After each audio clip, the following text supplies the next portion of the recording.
Ungwame bundu ja Kongo. Ungwame bundu ja Kongo.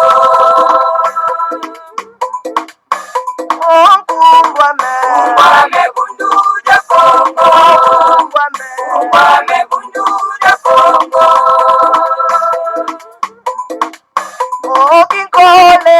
Kole kukongo ya mwenyika.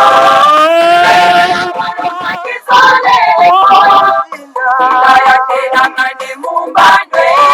Mufuluza kanda ya Kongo. Mufuluza kanda ya Kongo. Vita Kongo ya mwenyika.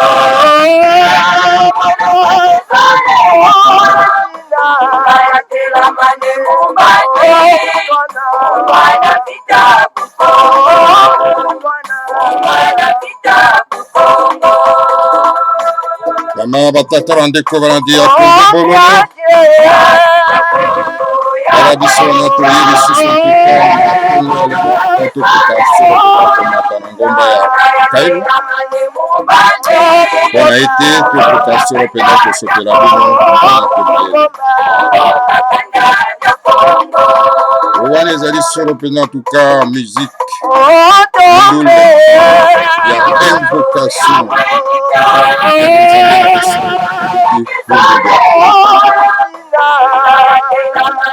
Yamana banana batata bandeko. On a été pour ça l'analyse. Alors, on a liboso ya kosolole c'est invoqué sur les esprits de nos ancêtres. De nos ancêtres divinisés. Banana batata bandeko. Nzela na instrument ya kuatuler d'autres sur le bondo dia Kongo. Bato na bato bazali no ya bango. Bato na bato bazali na bokoko na bango. Bato na bato bazali na nzela na bango ya kolanda mpona ete akoka solo mpenza kobelela tata Nzambe. Koabandone bakoko na yo, kodiabolize bango. Elingi koloba ete kobunga nzela, kopesa bakoko na mokongo. Elingi koloba ete bakoko na mpe bakopesa wa mokongo mpe okomona pasi na mokili mobimba kokomela yo. Mituna kabana batata bandeko mpona nini pasi oyo ezali kokomela biso. Bosalaka mpe en tout cas lecture ya situation oyo ezali kokomela biso.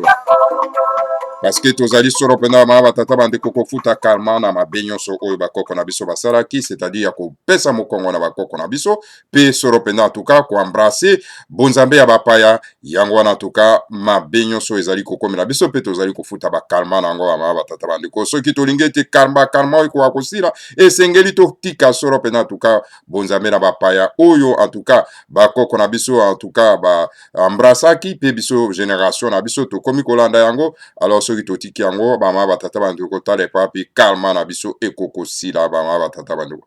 Bama batata bandeko en tout cas ezali wabino buta bopele bala moto oyo boyokaka tango iso bama batata bandeko toye lisusu na tongo ya lelo bama batata bandeko pamba te lelo ezali mokolo mwa eyenga mokolo mwa zomi ya sanza motoba mobu ya koto mibale na zomi na mwambi tokomi solo pena na ngonga libwa na miniti tukumine na sambo.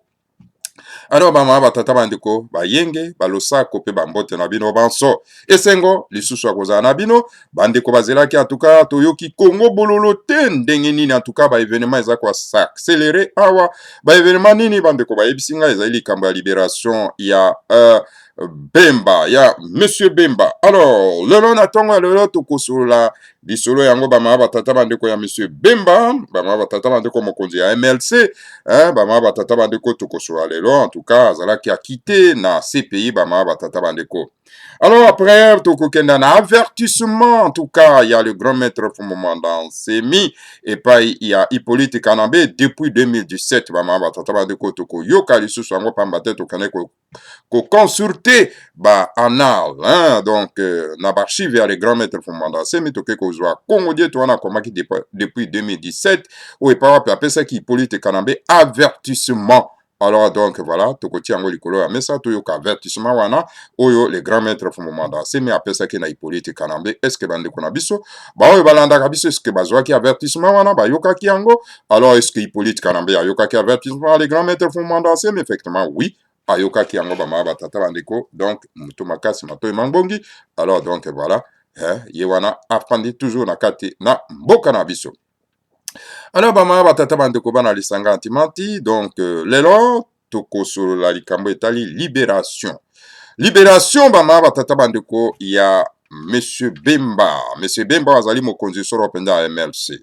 Bama tata bandeko. Donc Monsieur Bemba bakangaki ye soro penda na prison ya CPI kuna et pas wapi en tout cas ye bakatelaki ye soro penda mibu zomi na mwambi kasi asa asali soro penda mibu zomi kuna na kati na prison ya CPI bama batata bandeko. Alors bakatelaki ye prison na pamba te tango ya azalaki na kati na botomboki pona kobengana soro penda en tout cas Laurent Désiré Kabila.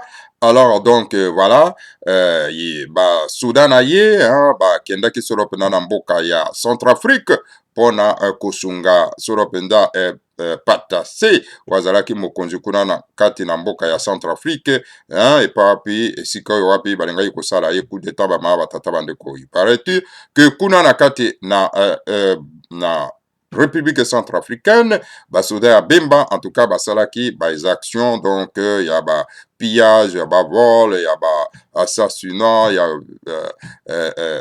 makambo lolenge na lolenge bama batata bandeko. Donc, voilà, et la raison pour laquelle était ces pays, alobaki était, esengeli batia ye maboko pona ete bako juger ye na exaction wana salaki na mboka ya République centrafricaine. Et pourtant, mokonzi ya République centrafricaine na epoko wana, donc batikalaka jamais ko interpeller po ete bako aso pena pe ko sambisa na ba exaction wana esalemaki kuna bama batata bandoko. Alors, Monsieur Bemba azali nani? Azali mokonzi ya MLC, donc ezali bato bazwaki mindoki pona ete bakoka soro penda kobengana Laurent Désiré Kabila. Alors donc voilà bama tata bandeko. Et voilà, la rébellion ya Bemba ezalaki soutenue par Yoweri Museveni. Donc Museveni moto asimbaki soro penda MLC, mouvement ya Bemba bama tata bandeko. Donc apesaki ye bibundeli, apesaki ye pe bapinga.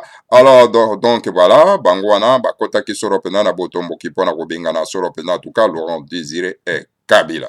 Et bien voilà, bakomi wana bakendaki na bakor sans city boyebaki etala esika wana ete Bemba komaki soro penda vice-président ya transition bama batata bandeko. Donc voilà, où ezalaki gouvernement 1+4.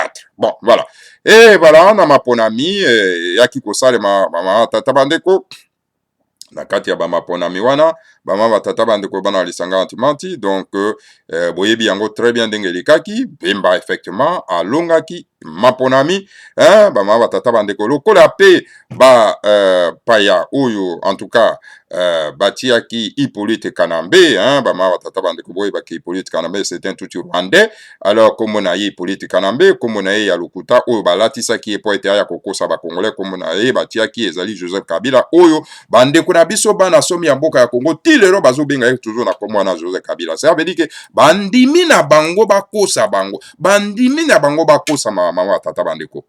En tout cas, to mwana mboka na kati ya mokili te boyebi ke moto azali mopaya kombo na ye Hippolyte Kanambe. Alors olie ke bino bobenga na kombo na ye Hippolyte Kanambe po bobenga na ye bino bozobenga na kombo na ya lokuta oyo ayaki kokosa bino Joseph Kabila. Alors to mwana na mboka moko te na kati ya mokili ekoki ko se comporter ndenge mwana mama batata bandeko. Donc voilà, bapaya bayebi pourquoi batiaki ye. Bon voilà, aujourd'hui bapaya lokola na tango wana ya mponami esalemaki bama batata bandeko. Alors bamonaki ete en tout cas esengeli bati anano moto na bango babengi Hippolyte Kanambe pour asatisfaire bango na bakita oyo bazala nango na bosenga kuna na kati na mboka wana bama batata bandeko. Et ben voilà bazwi ye donc baponi ye bien que Bemba alongaki na ye maponami.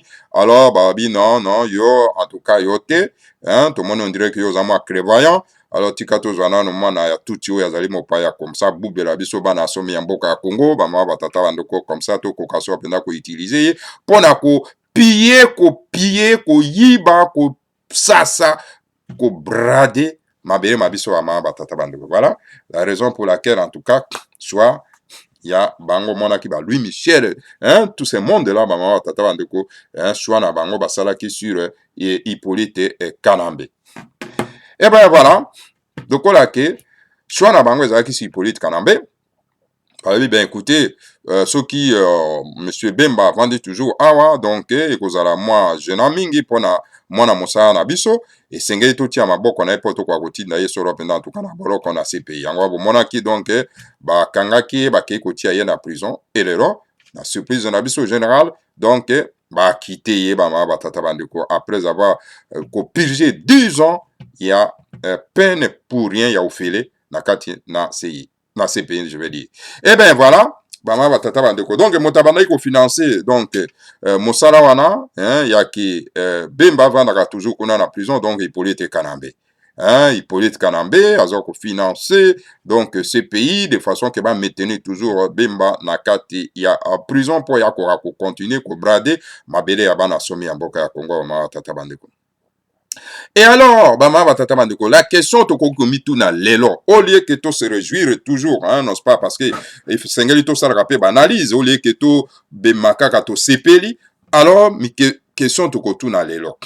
Bokangi moto wana illégalement na prison, monsieur Bemba, hein? Alors lelo oyo moustique ou bien mouche ni ne piqué bino pour na été besoin décision, ya quoi quitter, ya ko libérer pendant 10 ans, parce que c'est un gros dédommagé, bien sûr. Mais vous mettez la question, est-ce que ces pays, moustiques, mouches, ni ne piqué, pour été accepté vraiment, qu'on acquitté M. Bemba, hein, n'a plus à que non, et c'est mais effectivement, ces pays, c'est un père dédommagé. Donc, M. Bemba a 10 ans de prison, au Yassali, n'a qu'à donc beaucoup d'argent. Ou nécessairement bakoyi ko pesa na monsieur Bemba parce que bakanga qui est pour rien.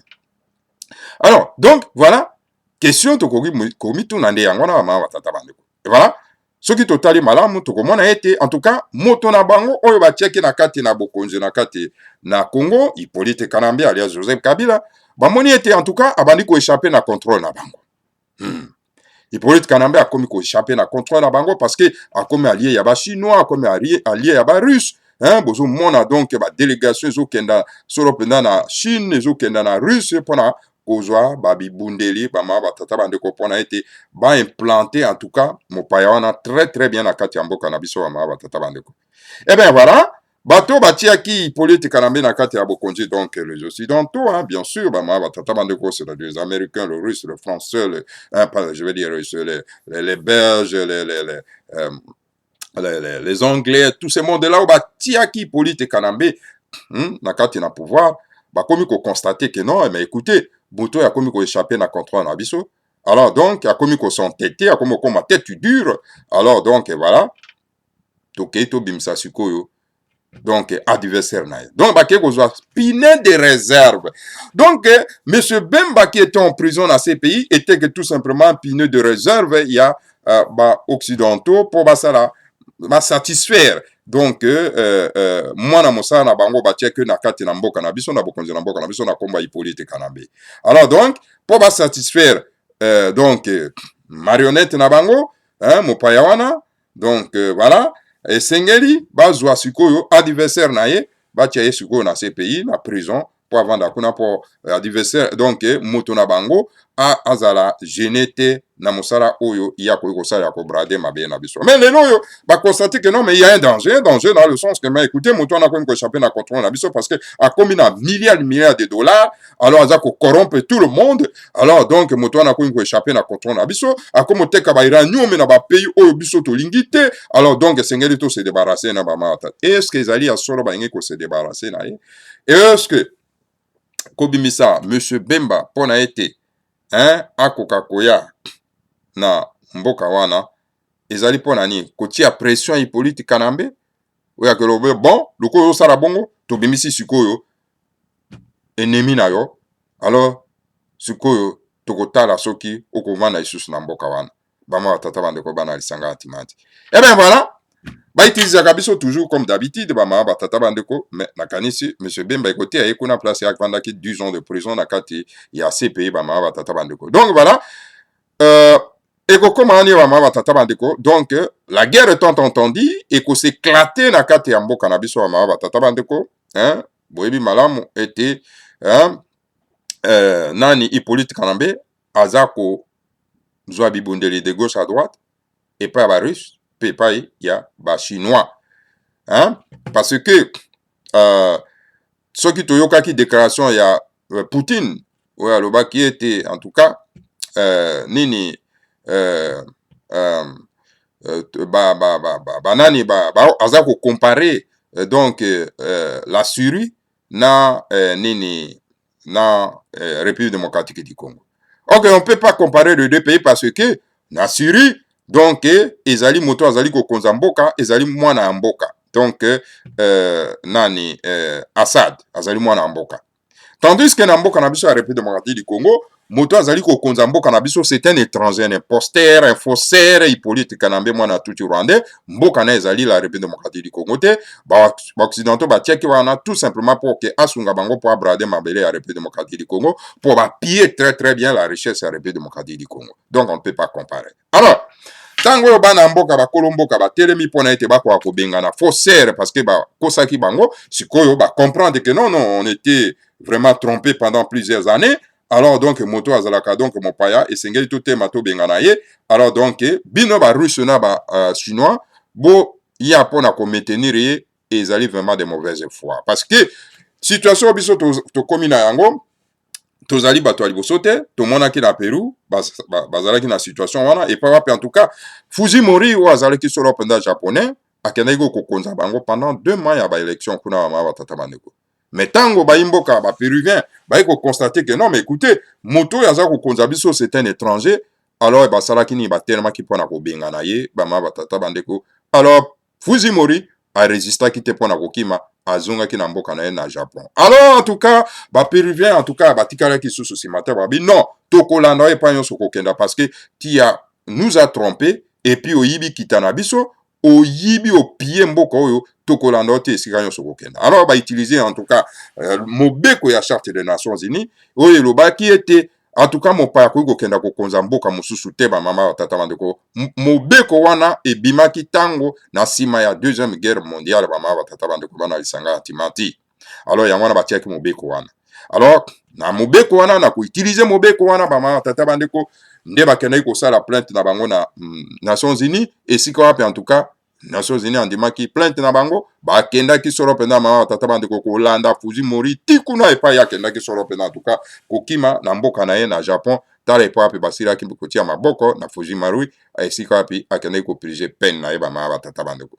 Donc voilà pour dire que biso tozali bato ya liboso te ya kokonaître situation toza nango, mais tul que il faut quand même baimboka bakoka kofungola miso situation toza nango eza nango clair parce que ba député européen baza koloba yango tozoyoka yango babike non moto azali kokonza mboka wana c'est un étranger aza mopaya.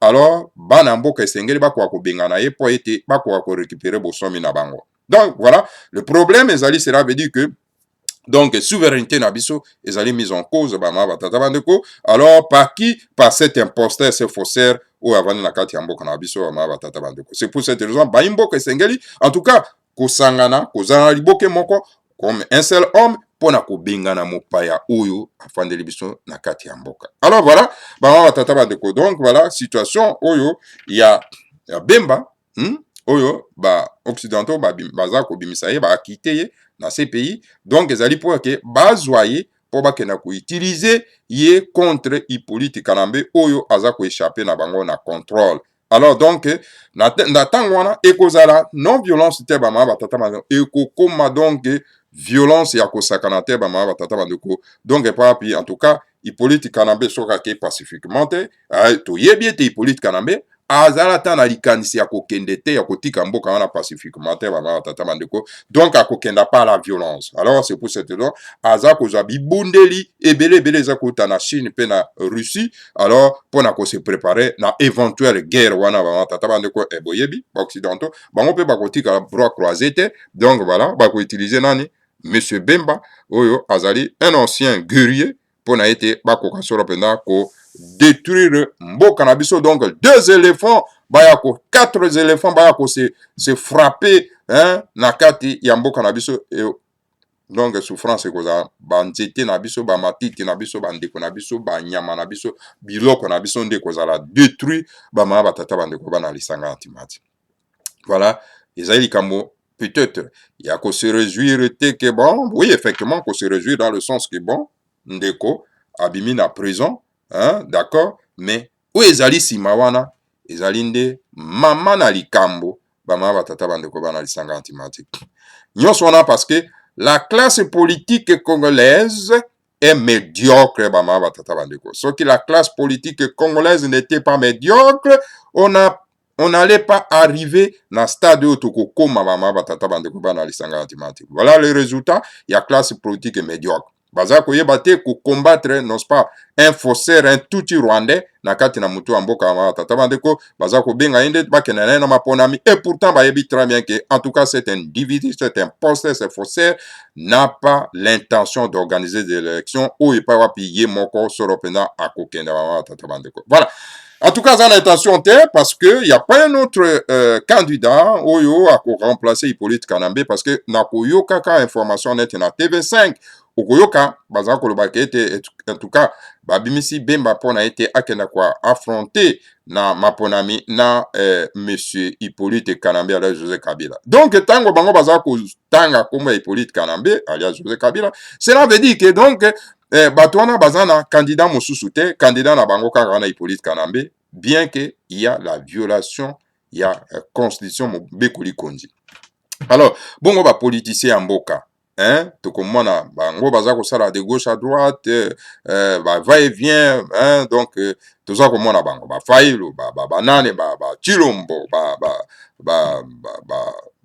katumbe, ba je ne sais pas pourquoi on doit citer Katumbe parce que Katumbe n'est pas habilité. Il y a comme un président Mbokawana parce que il est Azali vraiment illégitime parce que constitution Mobekoli Konzeza Kope qui saïba ma batata bandeko.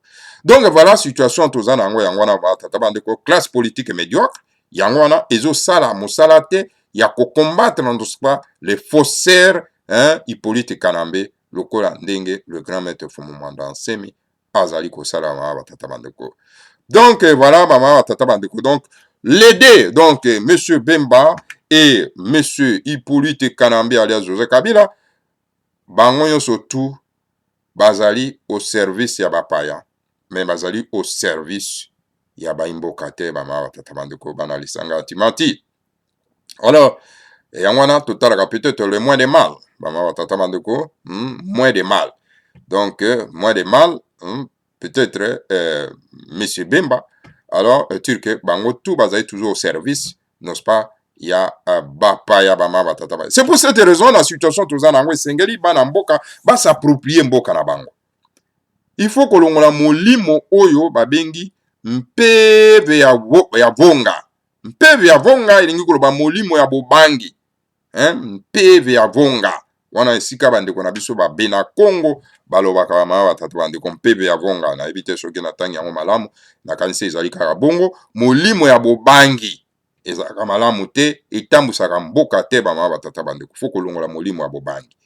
Mboka etambolaka na molimo ya bobangi te faut kolongola molimo ya bobangi. Hein? Le chat est chaudé azobanga ta maya pamba ba mama batata bandeko ce n'est pas bon. Voilà ba mama batata bandeko.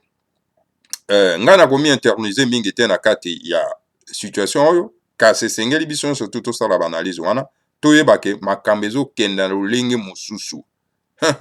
Makambo ezokenda solo pena na confrontation ya kosakana te mama batata bandeko parce que Hippolyte Kanambe azali ata na likanisi ya kolongwa na mboka wana te akuti miele no akolongwa ndenge ni alors baimboka biso nde tokobengana ye. Nous n'avons pas d'autre choix à faire que Kobenganaye par la force. Il doit quitter le pays. Il doit quitter. Il doit rentrer chez lui. Namboka bakokonaye. Mais Hippolyte Kanambe, vous devez rentrer chez vous. Namboka bakokonaye. La République démocratique du Congo est Namboka naote. Parce que la République démocratique du Congo est constituée par Bamabota, des tribus. Qui dit les tribus, c'est-à-dire Mabota. ozomona mabota ya la tribu Ngala, il y a la tribu Congo, il y a la tribu Luba, il y a la tribu Tetela, il y a la tribu Nande, il y a la tribu Lokele, il y a la tribu Mong. Ces tribus-là sont des nations naturelles. Mais comment on a bato moko baza ba petit esprit, hein? Mais non, moi je suis pas dans cette histoire des tribus. Wana toyoka repa ya moto to bengi Monsieur Tambwe alias Eliezer, alias na komba bapaya. Mais bato yango pe bayoka asoni te. Baza okumisaka bakomba bapaya na mabele ya bakoko na bino. Comment vous a dominé te? Yo na mabele na okende komi pesa komba Eliezer. Vous n'avez pas même pas la honte. On peut ça komba André. Vous n'avez pas la honte. Puis baza komi benga ma, ils sont fiers. Hein? Monsieur, mais les hommes colonisés comme ça. Et maintenant les hommes colonisés, hein, baza ko se prétendent dire que non, mais écoutez, ba diaboliser ba tribu, c'est-à-dire les nations naturelles. Soko yebi likambo te tuna ba yebi sa yo. Ozoyoka. Soko yebi likambo te koloba yango na miso abato te po ba yoka yo, hein? Oskaniso zoloba makambo ya solo ya kitoko. Tribu ezali ba nation naturelle et que le Congo ezali donc mboko ezali multi national, multi tribal. Osomana et ba tribu ezali ba nation naturelle. Sikoyo lo ba ozali na makambo etali ba tribu te. Hein? Soki oza na kati ya tribu na kati ya République démocratique du Congo te, c'est qu'il faut qu'on soit congolais te. Hein? Oh non, mon Congolais. Mon Congolais n'existait pas. Ça, c'était qu'une appellation, dénomination, il y a langue étrangère. Il n'y a pas un mot congolais. Il y a un, soit aux alliés mon Congo, ou bien aux alliés mon Ngala, ou bien aux alliés mon Luba, ou aux alliés mon Tetela, ou aux alliés mon Nande, ou aux alliés Lokele, ou aux alliés Mong. C'est ça. Hein? La composition, il y a République démocratique du Congo. Les alliés nation, hein? Et oyo ezali na ba nation ebele na kati. Le Congo ce n'est pas une nation. Hein? Ezali mititi ya ba nation. Mititi ya ba tribu. Et chacun doit être fier na nation naturelle na ya uti. Oza moluba zala fier ya koza moluba. Oza mo Congo zala fier ya koza mo Congo. Ozali mongala zala fier ya koza mongala. Ozali monande zala fier koza monande et puis tombola tribu naturelle nation naturelle na yo. Eza ba tromperie lo makamba lo kuta o baza ko ya ko tromper bande ko na biso ama batata bande ko pour que les étrangers puissent régner dans notre pays. Hein? Mais botala na magazine ya Monsieur Tambwe alias Eliezer ya tokomi wapi. Botala icône na ya tia kawana zalini. Tshisekedi wa Mulumba. Et Tshisekedi wa Mulumba zalini na za Muluba. Hein? Voilà pourquoi il n'a pas mis l'icône ya Fumumanda Nsemi wana. Pona ya tie icône ya Bemba wana te. A tie icône ya nani ya nani encore? Ya Fayulu wana te. Hein? Il a choisi son frère ya nation naturelle comme icône a tie wana na kati ya tokomi wapi. Mais pourquoi vous êtes en train de tromper les autres? Vous êtes des menteurs. Monsieur Tambwe alias Eliezer. Alias Eliezer na komba ba paya. Hein? Je m'adresse particulièrement à Yo Ndeko. Non, ne trompez pas les gens. Donc, avant linga ba mabota mosusu esenge nano linga libota na yo. Yoza moluba. Yangwano lakisi ke amour no epa baluba. Ozwi mokonzi ya baluba. Otie na tokomi wapi no comme icône na yo. Voilà, c'est clair. Otie Bemba wana te, otie Fumumanda Nsemi wana te, non. Et pourtant Fumumanda Nsemi azali le chef saint de l'Afrique centrale. Donc mokonzi ya ba mabota nyonso tu ya kati ya katsopa ya kati. Esengeli ndo tia neye. Otie icône wana nde pa na yo. Parce que y azali pona mabota nyonso tu ya Afrique centrale. Aza chef saint ya Bangala, aza chef saint ya ba Congo, azali chef saint ya ba Mongo, azali chef saint ya ba Luba, azali chef saint ya ba Tetela, azali chef saint ya ba Nande, ya ba Lokele, ya ba Furare. Donc mabota nyonso tu eza na kati ya Afrique centrale, na kati ya République démocratique du Congo. Donc icône au moto vraiment que non, aza kola na makambo ya ba tribu naturelle te, ya ba tribu te, akoki kotia nde yango wana. Mais yusuko yo tie icône na yo, elongi ya Monsieur Tshisekedi, hein? Alors c'est parce que Aouti na état naturel na yo esengeli otombola ye yango wana mosala oza kosala. Mais pourquoi tromper les autres? Ne suis pas dans les histoires de tribus. Mais non, avant linga tribu mosusu, avant linga mongala, il faut linga nano ndeko na moluba. Hein? Yo mongala avant linga mokongo esengeli linga nano ndeko na mongala. Yo mokongo avant linga mongala esengeli linga nano ndeko na mokongo. Mais pourquoi vous êtes... Mais vous vous trompez bateau, vous tia bateau na désordre. Hein? Na incompréhension, il faut dire la vérité. Awa na kati na Congo bolo, c'est la vérité. Tolobaka vérité, bosembo, ndeko. Nous disons que chacun doit aimer sa nation naturelle, c'est-à-dire sa tribu. Et puis ko banana ko tombola na no tribu na yo, nation naturelle na yo. Ko banana ko tonga na kati ya tribu na yo, na kati ya nation naturelle na yo, ko tombola yango. Avant ya kokenda na libota mosusu. Vous ne pouvez pas, non pas, bama tata bandeko ya ko kombola ndako ya moningo sur longtemps que yo komboli na ne pas na yote.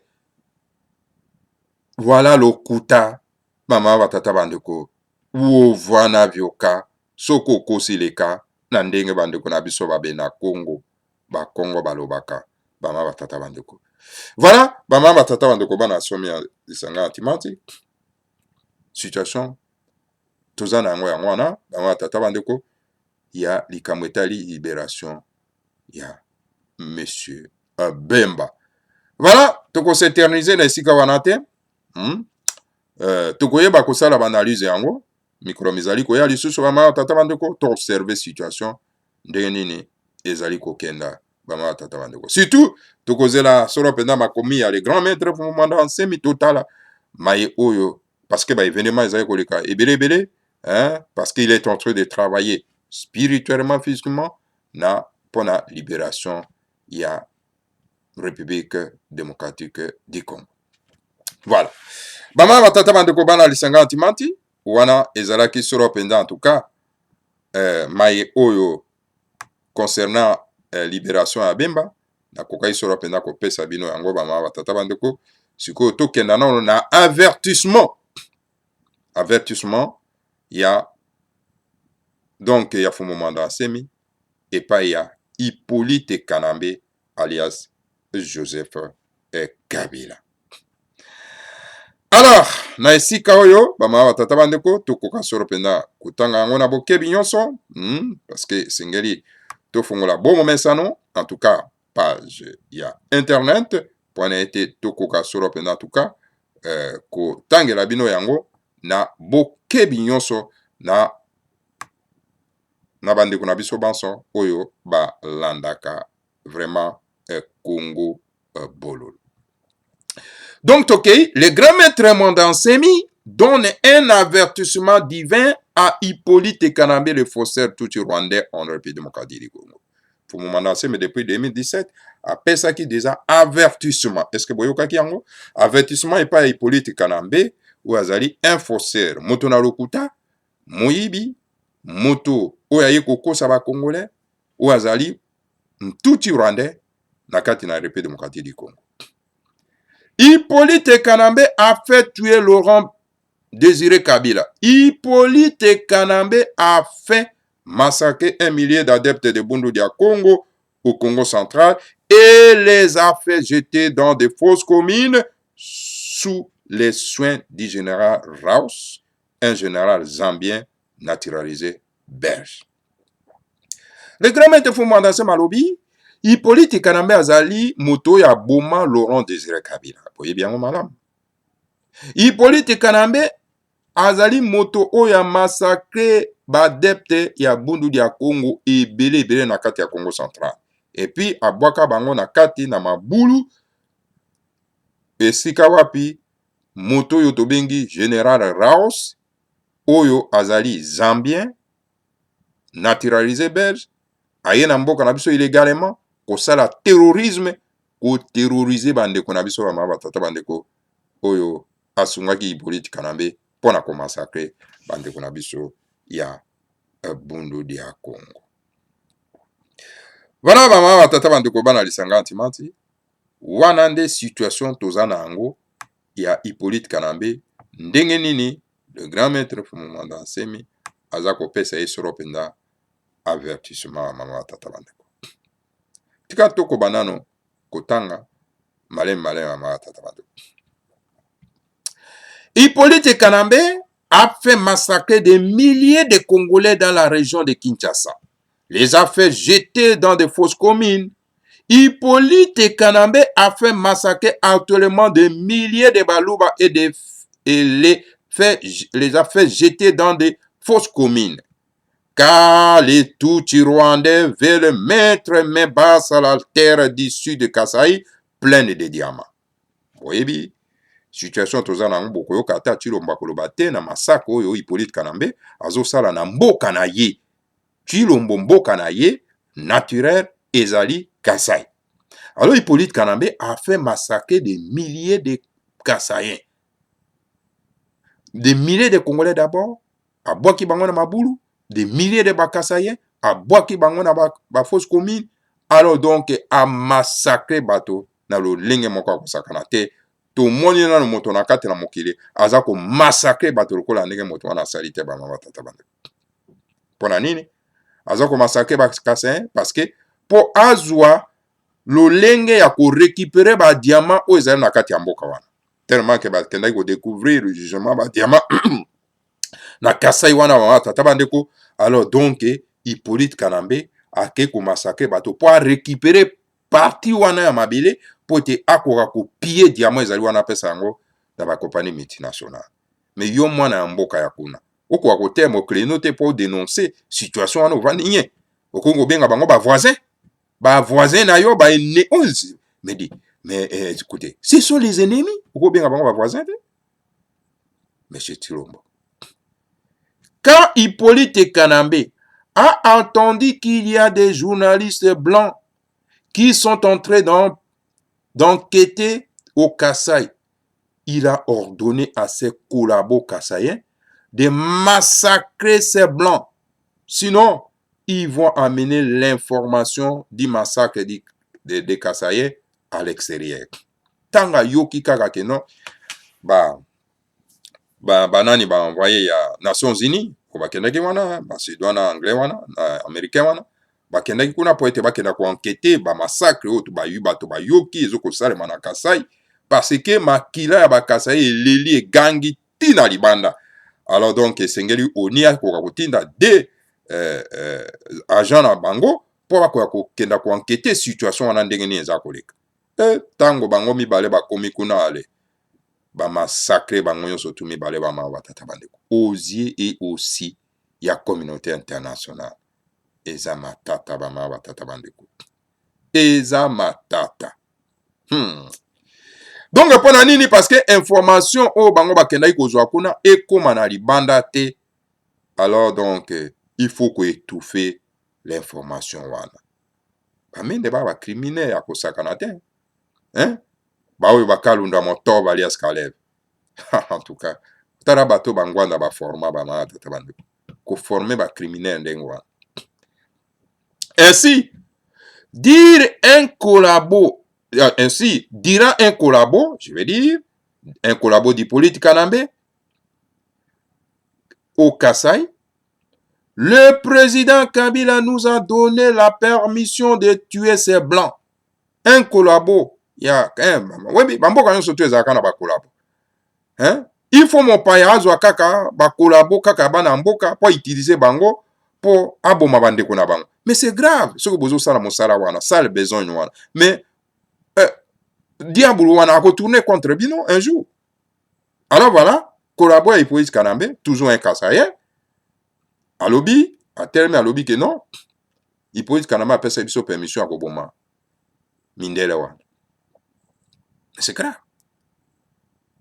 Ainsi, les collabos Kasaïens d'Hippolyte Kanambe a tué cette femme blanche, lui a coupé la tête et s'est mis à se promener avec cette tête en disant « Je l'ai tué, car le président Kabila nous a donné le feu vert de le tuer pour qu'il ne fasse pas sortir l'information sur le génocide de Kasaï. » C'est grave. Alors voilà, toujours un collabo Kasaïen. Hein? Mboka ya motindo nino oyo. oyo bapaya bakenda kozwa kaka bandeko na bango po bamasakre bandeko na bango bamama batata bandeko. Voilà un collabo Kasai Hippolyte Kanambe abomi mwasi wana ya mondele akati ye moto akomi kotambola na yango asimbi yango akomi kotambola na yango bamama batata bandeko kotambola na mutu ya mwasi ya mondele wana bamama batata bandeko aza koloba alobi tobomi ye président Kabila apesaki biso en tout cas fait vert ya koboma ye pamba te alingaki kobimisa ba information ya génocide ndenge ezali koleka na kati na mboka ya Kasai ya bandeko na ye a satisfait mopaya. Mes chers amis, mais ezali grave yo na kati ya mboka na yo eta na tireur na yo na tribu na yo ozala défenseur ya tribu na yo ya nation na tireur na yo yo komi kozala kolabo ya mopaya oyo aye kovandela bino na mboka po oboma bandeko na yo ocouvrir l'information oyo ekoki kokoma libanda mpo na ete babenga na mopaya wana yo komi kocouvrir yango okei koboma moto oyo aye kozwa information wana mpo alakisa mokili mobimba mpo na ete batala ndenge nini mopaya azali kosala mosala ya mabe na kati ya mboka na bino bama batata bandeko ezali grave eza grave bandeko na biso soki baza kose comporter lolenge oyo bama batata bandeko. Hippolyte Kanambe et ses frères Tutsi rwandais ont massacré des milliers d'autres Congolais dans toute la République démocratique du Congo et les ont jetés dans des fosses communes. Or, la loi divine informelle, à savoir, qui tue par l'épée, périra par l'épée. Alors, bama batata bandeko. Hippolyte Kanambe, na bandeko na Tutsi rwandais baza na kati ya mboka wana, ba massacre ba Congolais ebele, des milliers de Congolais na kati ya mboka na bama batata bandeko. Et alors, azui bango abwaki bango na kati na ba fosse commune na mabulu, bama batata bandeko. Alors, koyeba bango très bien que faut boyeba bango malamu ete na mobeko ya tata Nzambe ezali te ke ndenge toyokaka ntambo ya Alias Eleze aloba tata limbisa bango parce que bayebi makambo bazali kosala te. C'est la bête, ce sont des bêtises bama batata. Eza bêtise monene. Wana ezali mateya ya ba colon o bayaki pona ko nyonga biso po biso toloba na limbisa bango. Na mibeko ya tata Nzambe lobi bongo te. Mobeko ya tata Nzambe lobi boye mese tambo Alias Eleze yoka fungola mato yoka bien parce que olinga pe ba critiquer o teso ba critiquer o moto créneau pona ko boya critique mais oko évoluer ndenge nini. Mobeko ya tata Nzambe lobi boye elobi vraiment yango elobi penya clair elobi oyo akoboma na mopanga ye wana pe akokufa kaka na nini na mopanga. Eza ikambo olimbisa te non limbisa bango po bayebi makambo aza kosala te olobake limbisa Hippolyte Kanambe po makambo aza koyeba te azosala te ayebi makambo aza kosala yango wana azoboma bino po arécupere mabele na bino apesa yango na bandeko na Tutsi rwandais ayebi mais yo olobake non limbisa bango po bayebi makambo aza kosala ezali ba bêtise c'est la foutaise la foutaise la foutaise. Mobeko ya tata Nzambe lobi bongo te. Qui tue par l'épée périra que par l'épée. Voilà, mobeko ya tata Nzambe ezali très formel. Conformément à cette loi divine, à moins que Hippolyte Kanambe puisse s'enfuir et aller au Rwanda, à Dar es Salaam, en Tanzanie et aux îles de Seychelles. Sinon, alors, s'il reste en République démocratique du Congo, il subira, en tout cas, Mama Tata Bandeko, la même loi. Mama Tata Bandeko. Ezama se kite, hein? Ezama se kite mobeko ya Tata Nzambe. Okuko kimba yango te. Alors, les grands maîtres fondation malobi, conformément, na kotalaka mobeko ya Tata Nzambe. À moins que Hippolyte Kanambe, ako kima, akenda. Azonga na mboka na ye na Rwanda, akenda na Dar es Salaam, na Tanzanie, ou bien akenda na kima kuna na île ya Seychelles, soka kotika kaka na République démocratique du Congo. Alors, bama tata bandeko. Donc, akosibiri toujours mobeko wana ya tata Nzambe, bama tata bandeko. Akosibiri mobeko wana. Parce que, mama tata bandeko, eza makambo oyo bozwa yango lokola na blague te. Situation toza nango soki tomeki koreagir te, hein? Soki tomeki koreagir te, alors donc bato na mokili oyo bakoseka biso moyen te bama batata bandeko. Esengeli to réagir, esengeli to utiliser mobeko ya tata nzambe, esengeli ko utiliser yango parce que mobeko ya tata nzambe ezali très rigueur. Obomi na mopanga yo bokokufa be na mopanga. Alors le grand maître Fumwanza malobi soki Hippolyte Kanambe akokima te avant wana, alors ako subir la même rigueur ya mobeko ya tata nzambe. Donc il va subir la même rigueur de la loi divine qui dit que qui tue par l'épée périra par l'épée. L'œil pour l'œil, dent pour dent, car chacun doit récolter ce qu'il a sémé.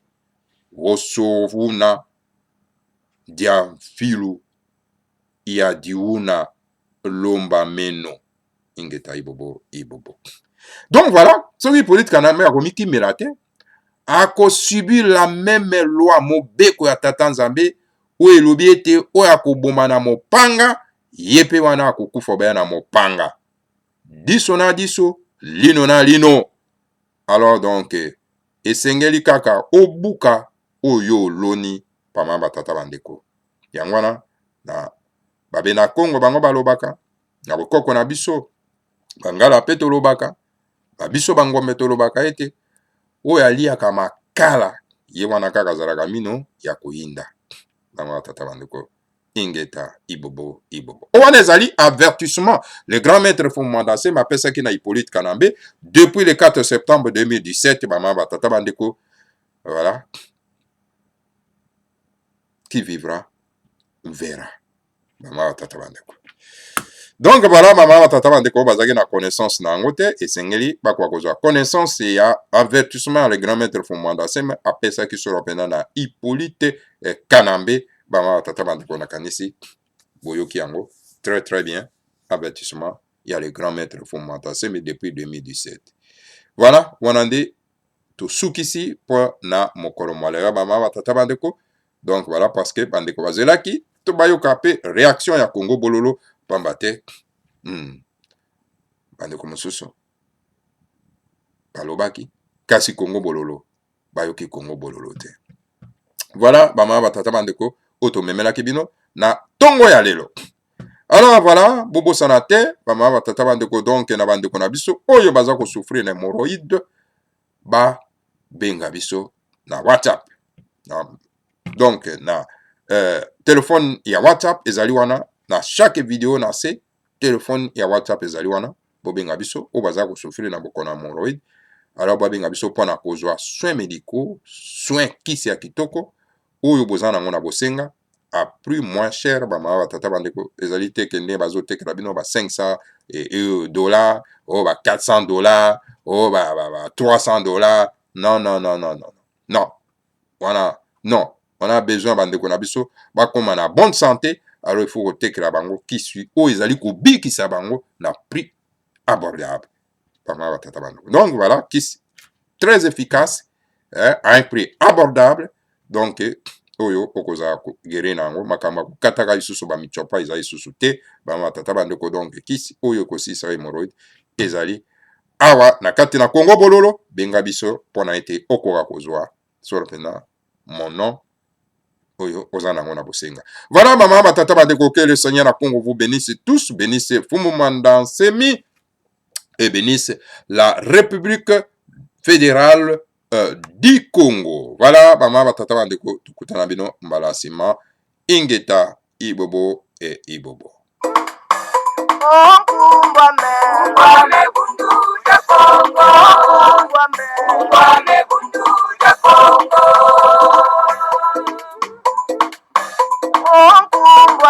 Ngwame bundu ya Kongo. Ngwame bundu ya Kongo. Kole kole kukongo ya mwenyika. Kisale ya tena mani mumbandwe.